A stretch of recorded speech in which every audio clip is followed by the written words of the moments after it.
Tumaas ang presyo ng luya sa ilang pamilihan sa Cebu dahil sa kakulangan ng supply. Tumaas din po ang presyo ng kamatis doon. Live mula sa Cebu City, may unang balita si Alan Domingo ng GMA Regional TV. Alan, maayong buntag. Yes, Maris, may buntag. Tama ka dyan. Ang kakulangan ng supply ng luyang at kamatis ang dahilan kung bakit pumalo ang presyo nito sa mga merkado dito sa Cebu City. Sa bagsakan ng Carbon Public Market sa Cebu City, kapansin-pansin na walang halos na display ng mga luya.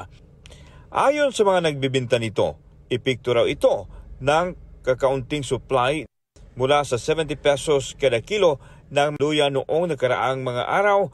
Tumuble ang presyo nito at umabot ng 150 pesos kada kilo.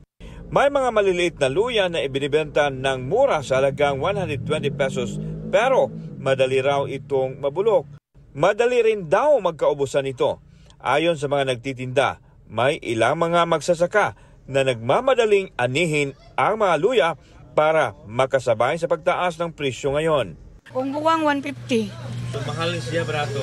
Mahal. Kung sino kaingon niya ng mahal? Kulang sa supply. Mas pinipili pa rin bilhin ang mas malalaking mga luya kahit na pumalo na ito sa halagang 150 pesos kada kilo. Hindi raw kasi ito madaling mabulok ang supply nito. May galing mula sa ibang lugar sa bansa at may galing din sa mountain barangay ng Cebu. Samantala, tumaas din ang presyo ng kamatis.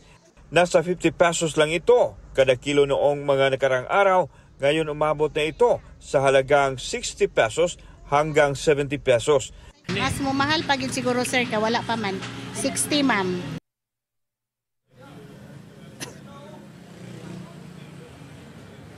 Maris, dito naman sa Lahog Public Market, pumalo na sa 180 pesos per kilo ang presyo ng luya, habang ang kamatis naman ay pumalo sa 100 pesos per kilo.